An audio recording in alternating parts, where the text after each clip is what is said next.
Okay, I've got this barrel finished, and I'll just take you through all the steps I did. So one of the first things is to remove a couple of these bands or rings, and what I use for that is this, I think it's a concrete chisel, and you very carefully tap the ring off. You start in one spot, go around about a quarter of the way and tap another spot, and just keep going around carefully without damaging the rings or the barrel wood. And you get them off the same way. If you took them all off, of course the thing would fall apart. So you always have to leave a couple on. The two middle ones, or whatever it is you decide to do. I did these two off. Did this stripping of all the weathered wood and whatever else was there. I wanted to get down pretty close to bare wood again. Interestingly, as I was sanding and removing some of this stuff, every once in a while I would get a whiff of the bourbon come across, which was kind of fun. What I used to do the stripping was a tool called the Restorer. I don't know how well you're going to see it here, but it's got this handle, the trigger, the cord, and you can put these different wheels on. This happens to be a 46, I believe, this here thing, and I use that also to get most of the rust off of the rings.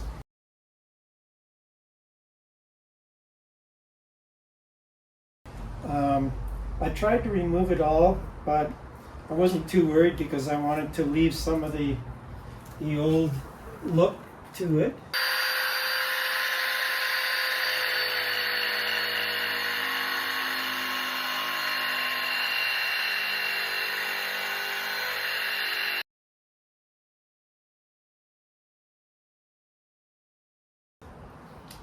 I did not do any heavy sanding on the top because, as you'll see later, there's a stamp or an imprint here of where this barrel is from, and so I didn't heavy sand that, just very light sanding.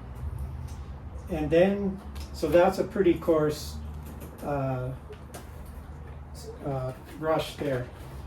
Then I used this number 80 grit. It's a brush wheel.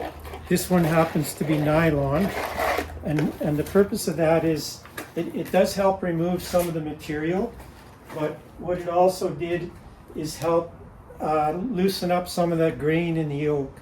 Oak is actually a hard wood with a soft grain, and that's how I was able to achieve this effect with the dark stain in the grain there. And then I used a 120 120 flap wheel. This is a contour wheel for that same tool, and so it'll go and do around these rounded edges.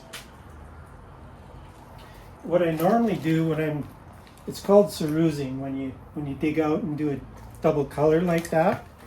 Normally you would use a metal brush and you scrape it back and forth, but this is the steel version of the brush for that tool.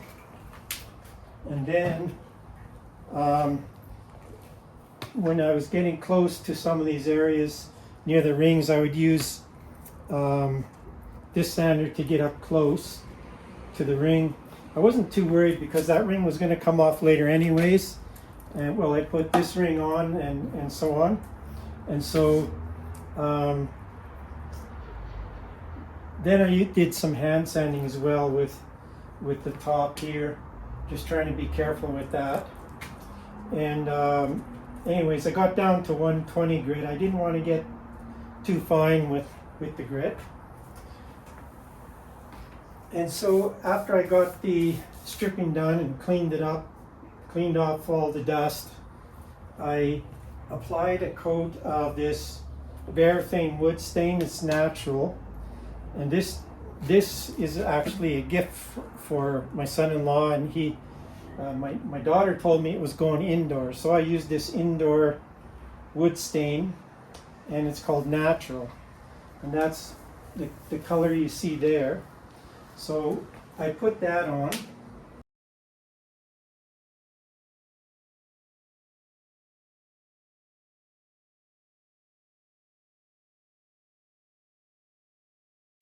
And then what I did is I put a coat of a clear coat, and that is so that when I came back later with the dark stain that you see there, that it wasn't going to blend in, and I wanted to be able to wipe it off. And so after that clear coat was dried enough, what I did is use this gel stain from Old Masters. This particular one is called Spanish Oak, and it's very dark. It's pretty much black.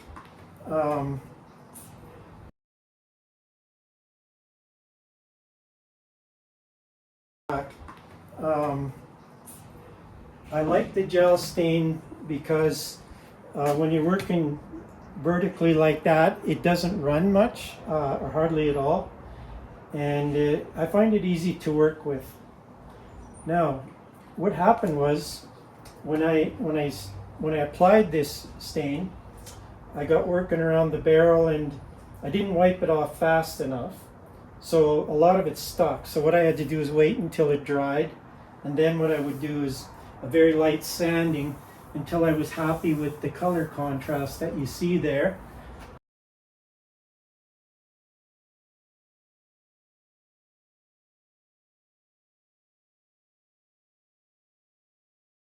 And that's how I got that effect. And then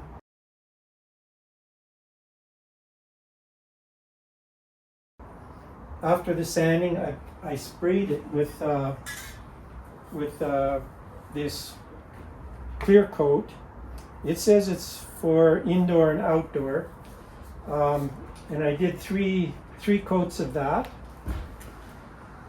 And then what happened after the third coat, I was working inside a sort of a tent structure to contain all the sprays and so on.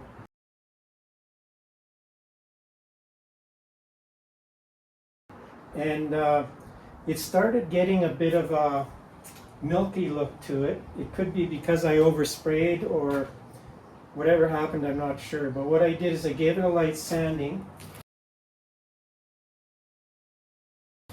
and then I applied this polyacrylic from Minwax, and it's also a clear top coat, satin, and it's water-based.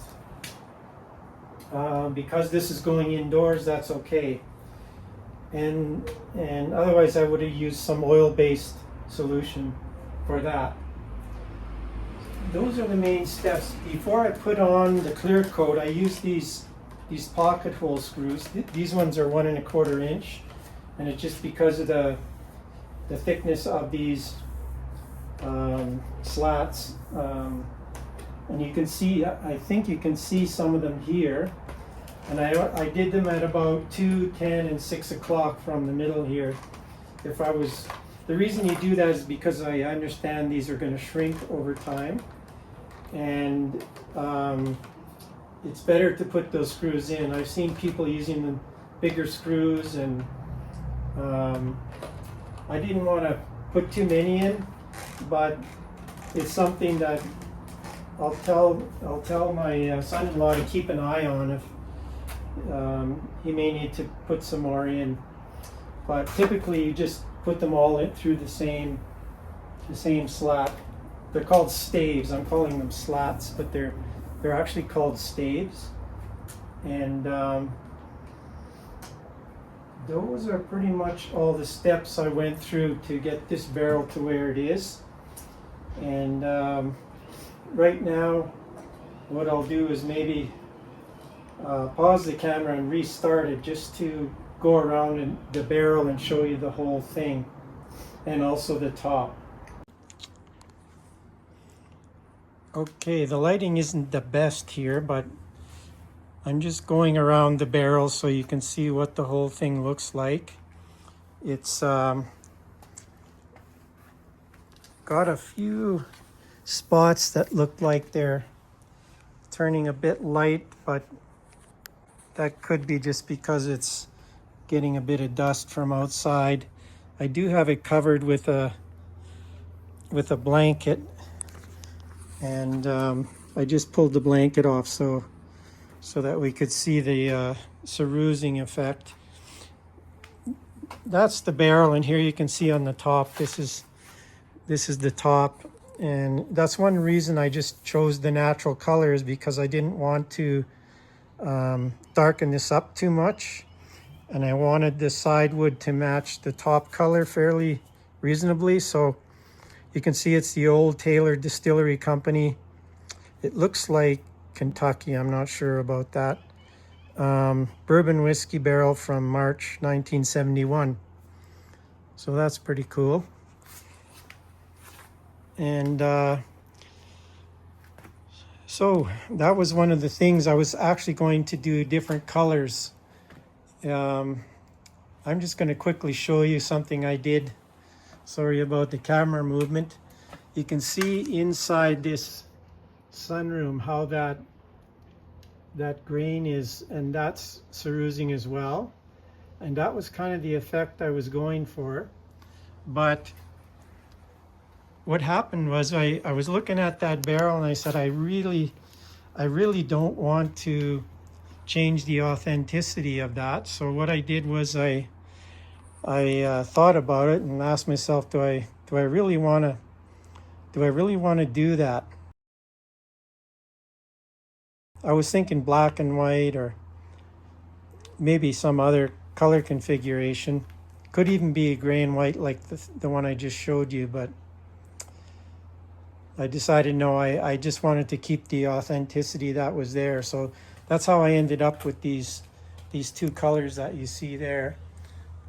I'll just get a bit closer so you can see some of those are just the grain patterns, and some of it's barrel damage.